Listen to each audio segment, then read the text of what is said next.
Xfinity site that that has a link to the Xfinity app. And I thought, I'm just going to tap that and see what happens. Turns out Xfinity has two apps called Xfinity. And they don't tell you that you need the one that has the purple icon and not the one that has the white icon. They changed to do all this stuff. And I literally had no idea until that point that there were two Xfinity apps, both called Xfinity, both from Xfinity. They should have been removed the old one. Yeah. So I download the new one, and it does the setup super fast. And then at that point, I'm like, great. Now I just need to plug in my Eero. And so I have Wi-Fi for the devices that need it. And I just had to wait for that to finish cycling up. And now here I am. Been there, done that. Now you're going to have some insane fast speeds now, man. Yeah. 100 megabit, that's pretty fast. But 900 megabit? I've got 1.2 gigabit. So yeah. So and I totally get that when they bump up the speeds, because the guy said they're probably going to do that later this year. Just the tier I'm on, it just gets bumped up to 1.2. Right. I love my FiOS. I have had 1 gigabyte for 2 years up and down. See, that's a beautiful thing. And never had a call. Yeah, I wish I had that available. I'd be all over the asymmetric. They're just like, they're completely reliable. The only time my internet's ever gone down was once when Comcast accidentally cut the fiber in my yard. That'll do it. Because the next door neighbor was wrong. Yeah. So I mean, it's been good. So, and I actually, quick story is when I started working from home in the basement, I wanted to wire the basement for Ethernet. Then I realized when we got the FiOS installed, the FiOS installer actually ran an Ethernet cable to a jack upstairs from down here, because the main modem down, I forget what they call it, but the not the pods, but the line that comes in from FiOS is down here, the box is down here, and then he ran an Ethernet connection up to the upstairs. So I just reversed everything one day. I put the modem down here, put everything down here, ran a hub upstairs, so everything upstairs is going, and I'm good. I'm running a gig down here, so it's great. Nice. Yep, perfect. All right, guys, I'm just getting out social media here, and we should be ready to start here just any minute. All right. I should probably open the show notes. I haven't done that yet. Yeah, we've added a couple of things. Yep.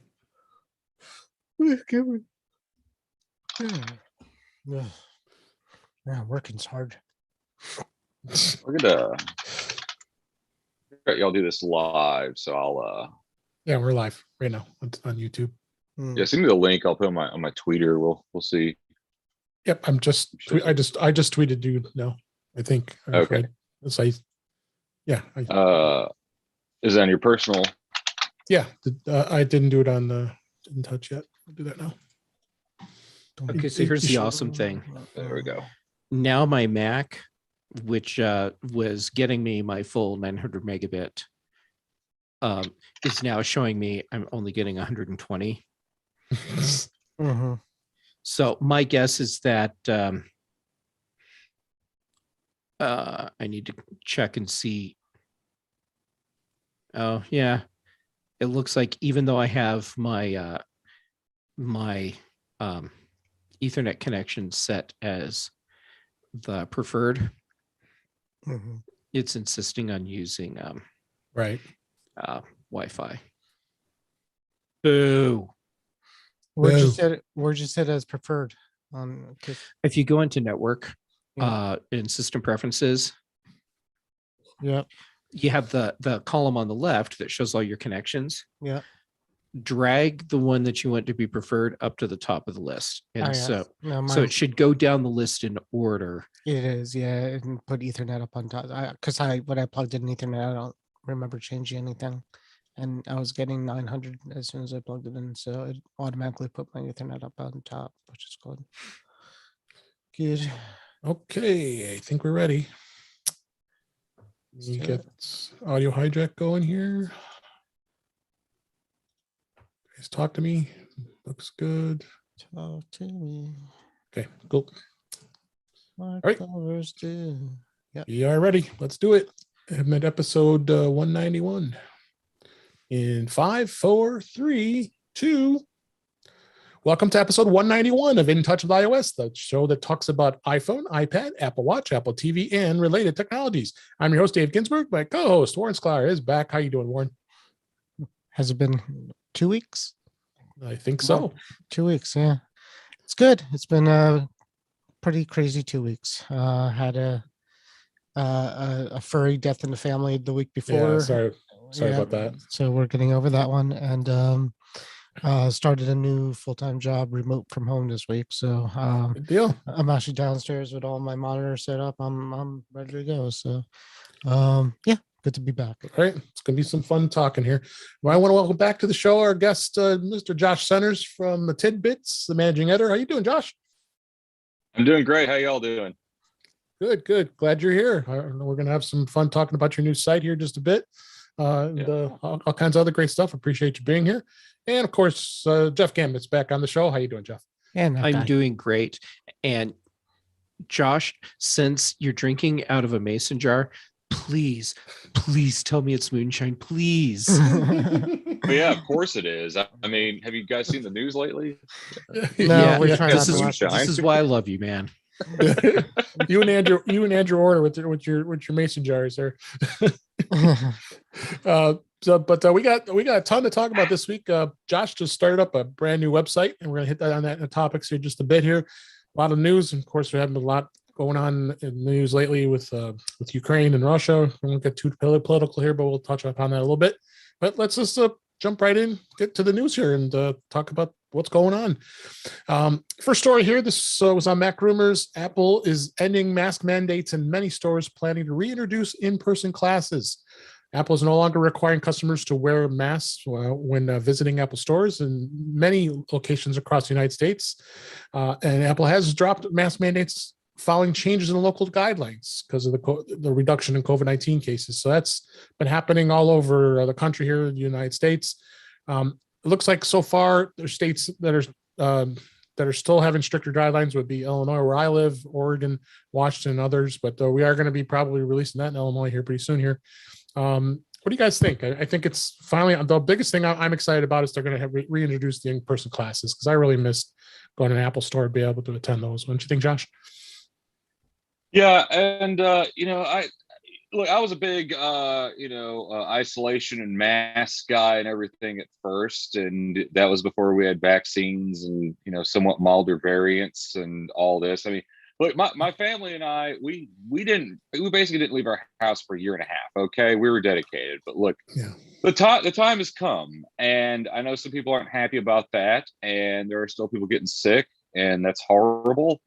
And I hate it, but the reality is COVID is not going away. We tried to eradicate it, and it didn't work, and I don't see it happening. And so eventually life does have to move on, unfortunately. Yeah, for sure. Any thoughts, guys? Jeff? I'm excited to see the in-person classes coming back because there's just something about doing those classes but it's the personal part, and you're going to be able to get stuff answered and addressed in a way that you can't when you're doing it as a remote thing or just watching a video. As far as the mask part goes, I'm still a mask guy, and honestly, at this point, it's just probably never going to change for me. I have accepted I'm a masker for the rest of my life now. But I also have parents who are both immune compromised because of cancer. And so I will continue to do everything I can to make sure that I am doing my part to protect them. And Josh, you're right. COVID is not going away. And so we just, it looks like we're at the point now where we're just going to have to keep watching and seeing what happens with different variants. And eventually we will hit endemic status. which a lot of people think that means, hey, that's great, then it's all fine. No, that just means we've hit an equilibrium where we're just going to have to learn to live with whatever it is. Yeah. But I have to say, I have really nice looking masks. It's important. You got to have a good looking ones. Oh, As yeah. long as they're not cloth. You can't use cloth anymore. Yeah, all the cloth masks that everybody was selling for profit. It's a shame because now they're just worthless. You can't use them. Yeah. Yeah. Anyways, I've had COVID twice. I'm done. I don't feel like getting it again. Yeah. I hope The not. first time I had it, it was bad in the hospital and all that good stuff, and I'm immunocompromised and all that good stuff. But I'm done with it. I'm actually more excited about maybe being able to go to an Apple store on a whim and be able to get in, because the last two times I've went to an Apple store, half the time I got in one time, and the second time they wouldn't let me in because of appointments and stuff like that. So that's annoying. And then even the first time when they let me in, they're like, no, you got to know what you want, and we're going to have somebody follow you around. And you know me, I just love browsing. I just love looking at the new stuff, playing with the Macs and all that good stuff. You can't do that. You couldn't do that. You couldn't just go in and browse. So Best Buy was doing that too for a while. I don't know if you guys did that too, but if you go to Best Buy, you get on the line and there'd be a salesperson escorting you around the store until you got out. And that's just too much pressure for one guy with a heavy wallet. So you do have a heavy wallet, Ward. Well, I mean, it's like it is. It's like it's hard to like decide to what you want, with somebody following you around and like that, and it's also kind of high pressure, like as used car salesman. But yeah, it was uncomfortable. So yeah, I would love to know that next time I go to the mall, I could just pop into the local Apple store without problems. Absolutely. All right, let's move on. The next two stories are, like I said, we don't do too many political stories too often here on In Touch with iOS, but I think it's important we at least talk about it for good reason. Exactly. Our friends at MacPaw, MacPaw makes a set app, and they have all kinds of great software we use on our Macs as well as on iOS. Is in the Ukraine, and that's where they're based. And we have a link to the show notes to the blog post. And the CEO and co-founder has gone through and talked about what it's affecting for the users.